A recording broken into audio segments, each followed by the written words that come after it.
How much does procrastination really cost us? Think about something on your to-do list, like for example, doing your taxes. There's a point when you get all of your information put together to be able to do your taxes. And it doesn't matter whether you take it to a tax person or whether you do it yourself. You have to compile all the stuff, and then you know that you're gonna have to find 2 or 3 hours, let's just say 3 hours, in order to go through it and do all the stuff, whether you take it to someone or whether you do it yourself. But instead of doing it on that first day, or maybe during that first week, when you first have everything all put together, you put it off for, let's say, 60 days until we get close to the deadline. And now you're under pressure and you're under stress, and the closer that deadline gets as those 60 days are clicking off, you're actually increasing your stress and you're thinking about it every single day. Now think about that timeline. From the day that you had everything that you needed until the day that you actually did it, you wasted a bunch of time. Because here's what happens. You think about it, you process, you get frustrated, you get irritated, it bothers you, it's stealing your joy, it's taking your time, you're thinking about it. Maybe there's other people involved, like family or different things that it affects. And maybe there's a tax return that you need in order to pay for something or do something. And so there's just this stress building up, and it's just stealing your joy. And so during that process of that 60 days, you actually lost like another hour. Maybe it was more than that. And the reason you lost it is because it ate your free time, because you were thinking about it and you're stressed about it and it was affecting you. And so you still ended up having to spend just as much time in the end, but then you also lost all these increments of time during the process.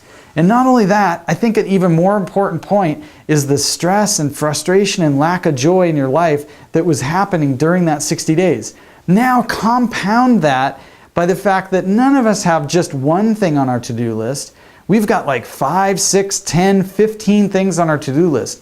And if we're constantly in that pattern of pushing things out and pushing things out, just imagine how much stress that's loading onto our shoulders. Now, I know firsthand the freedom from being free of that because I experienced the stress of being in the midst of it. And the whole reason why I'm doing this is to show you that there is freedom, and it's absolutely amazing. You may argue with me and say that you just don't worry about it, it doesn't bother you, it's no big deal.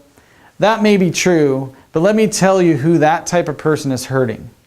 Everyone around them. Their spouse, family, kids, coworkers, friends who are not really friends because they may love you, but they do not like you.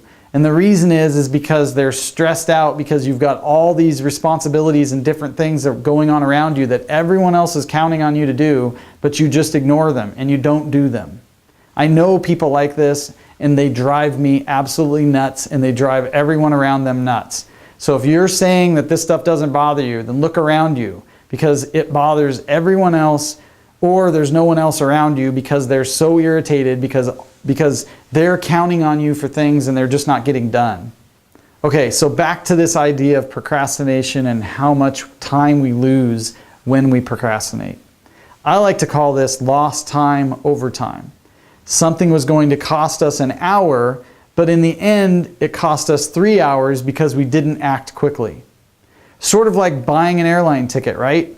We look at the price one day, make our plans, check with everyone, and then we go back a few days later and the prices have doubled. We carry stress and ruin our lives by dragging these things forward. I'm here to help you free yourself. Okay, we're ready for the last video now. I know this has been a lot of what you already know so far. In the next video, I'm going to unpack the simple steps for getting your time back, and you are really going to like your new life. Download my simple e-guide to help you through the information and to be effective about implementing it. As you prep for that video, write down a handful of to-dos you have on your plate currently, and then start the next video.